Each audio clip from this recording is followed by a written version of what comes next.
यादव जी हमेशा चाहते हैं सत्ता में ताकत में आना जी।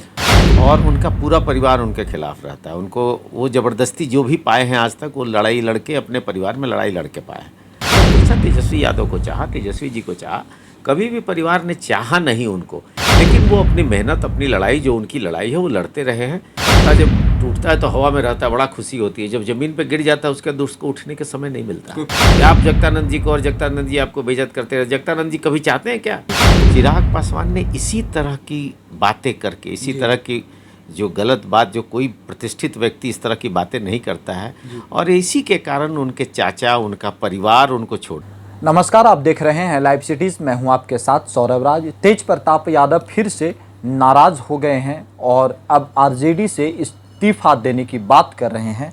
मेरे साथ जेडीयू के राष्ट्रीय महासचिव हर्षवर्धन सिंह हैं। इनसे जानेंगे कि क्या तेज प्रताप यादव का अब आरजेडी में कुछ बचा नहीं है या उनको सम्मान नहीं मिल रहा, इसलिए वो परेशान हो गए हैं। हर्षवर्धन, जिस तरीके से तेज प्रताप यादव परेशान दिख रहे हैं, क्या आपको लग रहा है कि अब तेज प्रताप यादव को उनके अपने परिवार, अपने घर में वो सम्मान, वो चीज़ें नहीं मिल रही, इसलिए वो परेशान हो गए हैं?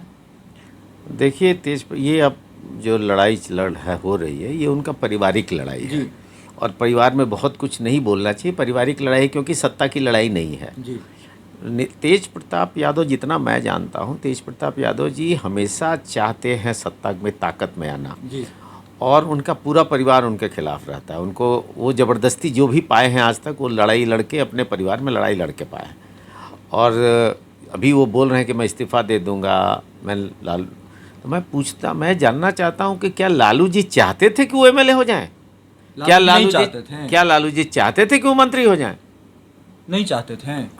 परिवार कभी नहीं चाहा उनको, हमेशा तेजस्वी यादव को चाहा, तेजस्वी जी को चाहा, कभी भी परिवार ने चाहा नहीं उनको, लेकिन वो अपनी मेहनत अपनी लड़ाई जो उनकी लड़ाई है वो लड़ते रहे हैं।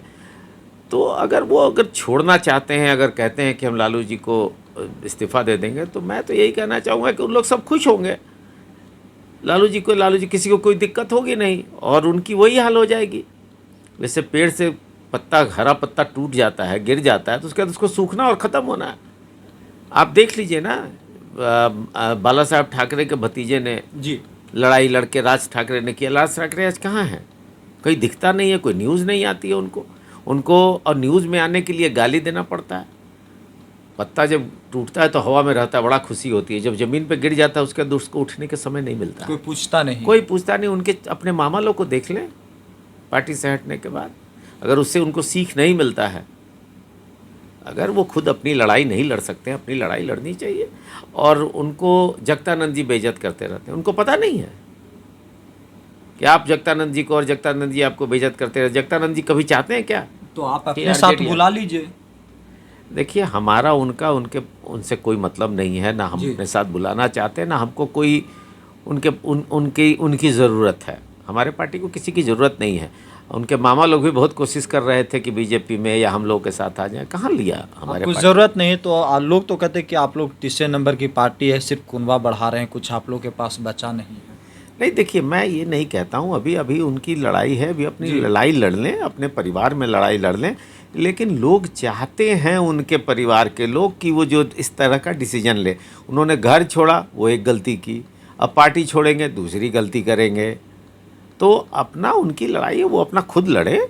आदमी, बाकी दुनिया उनको सपोर्ट करती है, 4 लोग उनके यहाँ बैठे रहते हैं क्योंकि लालू यादव के बेटे हैं।